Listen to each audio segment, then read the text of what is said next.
We've long reported on the influx of migrants to Massachusetts. Erica Tarantal introduces us to two young men fleeing violence in their home country and two young women helping them to navigate the system here, building connections through sport. Even on a sweltering day, these two make juggling on the common look effortless, and you can see the joy. In their home country of Guinea, soccer is just part of life. Yeah, if you want to have some friends, if you want to play with your friends, you have to play soccer. 25-year-old Mamadou and 19-year-old Alseni have only known each other for a few months, but share very similar stories. Both fled Guinea, flew to Guatemala, and then made it to the U.S. by any means necessary. Like walk and take the bus. You took buses and you walked. Yeah. Sometimes horses. Horses? Yeah. I cannot imagine that journey. Yeah. In Mexico, the mafia, they catch us, take our money and phones and everything. It was hard. A military coup in Guinea in 2021 resulted in ongoing ethnic and political violence. Both say they feared for their lives. Even Mamadou, a swimmer who represented Guinea at the 2021 Olympic Games. USA is the best country in the world. There are a lot of opportunities that can help young people that have a goal to achieve. Without any resources of their own, both found compassion and care in Boston. Two women in particular extending kindness. My family migrated here from Colombia about 10 years ago, and it's just always what I've been drawn to is going back and helping that community specifically. Manuela Arojave and Mara Quinn are AmeriCorps volunteers partnered with Boston Healthcare for the Homeless. They work with doctors, including Aura Obando. She runs a medical clinic inside the youth shelter at Bridge Over Troubled Waters. I work closely with Manuela and Mara in medical case management and supporting our patients in all the social drivers of health. So for instance, like food insecurity, access to transportation and clothing. Finding legal help, securing work papers, and school placement are all challenges they help with. The need is profound. Many of these patients of ours, they are fleeing dangerous situations in their home countries and so carry a lot of trauma from that. But then there's also the trauma of acculturation and learning how to navigate a new space in a language that's not their own, and then feeling isolated because they've left, in many cases, their loved ones behind. And so building community is super important. With that in mind, Mara and Manuela were able to connect Mamadou, Alseni, and others with a soccer league. And we brought them to soccer practice in January, and it just took off. They kept going every week. They loved it. The soccer team is a really great productive way for them to spend their time, great for their mental health, great for their physical health. Alseni now captains an entire team of players from Guinea. They will compete in the Boston Unity Cup this summer. It's making me so happy, you know. You're the captain of the team. The team Guinea, When you see people that speak the same language as you and know what you're going through, that help you to recover just a little bit.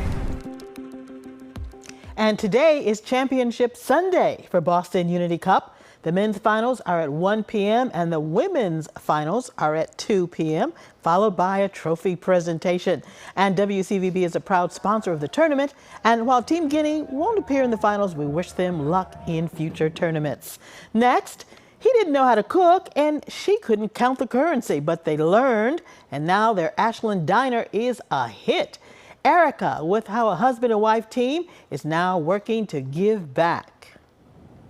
Walking in, this diner in Ashland makes a promise, and 33 All-American delivers. You ordered with Peter, right? On weekdays, when it's not as packed as on weekends, owners Nora Zumar and her husband Peter run the whole show.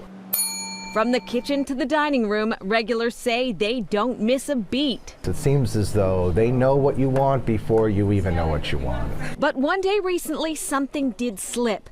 Nora was given a $600 tip without realizing it. I said, oh, thank you. I just put it in my pocket because it was crazy busy here. I didn't get a chance to even ask their names. There were 4 ladies. When I saw the money, I just felt, oh my God, they don't even know what they just did for the Neshlin Children's Foundation. That foundation, just formalized by the couple, raises funds for children in Namwendwa, Nora's native village in Uganda.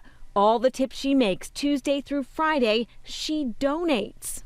Me being an orphan, I was like, so many orphans are out there and they don't have the same opportunity I have. Nora was born in 1986 during the HIV and AIDS epidemic. When my mom had me, when she lost a lot of blood, she needed blood infusion, and they gave her infected blood. And she caught the disease, passed it on to my father.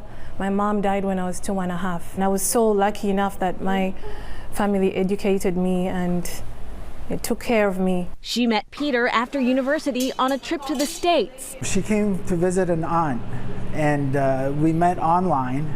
And I would have never thought I'd meet a girl from Uganda. They opened a business, learned on the job. 33 burger.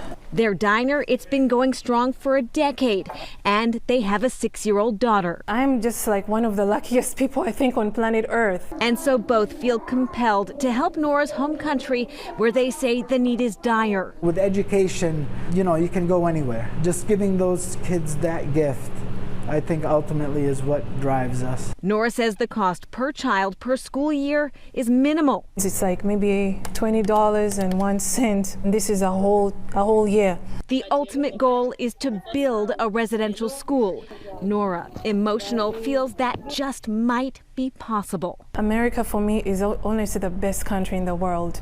The generosity that people give in this country, I've never been given this much in my life. I've never had like people, you know, think about where I come from. Nora says since this story aired, they've received donations through GoFundMe and in person at the diner, totaling over $9,000, but they never found out who those first generous donors were. They've also received clothes, books, and shoes and other items, which she has packed in suitcases and brought to Uganda this summer. She's currently looking for land for a residential school and is working towards their goal of raising $250,000 for the school.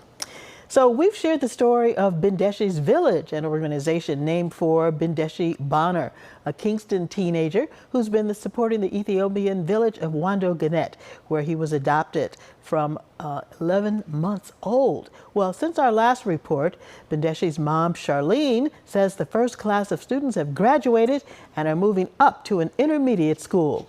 With the money they've been raising, they built another classroom, a playground, and a soccer field. And they've also bought 5 cows, which means every student will have fresh milk every day. And they named them after their most life-changing supporters, including our own Erica Tarantal. They call her Ka, because it's just easier for the kids to pronounce. And the organization has partnered with Oxford University student engineers. They're going to help design a footbridge to connect one side of the village to the other during the rainy season.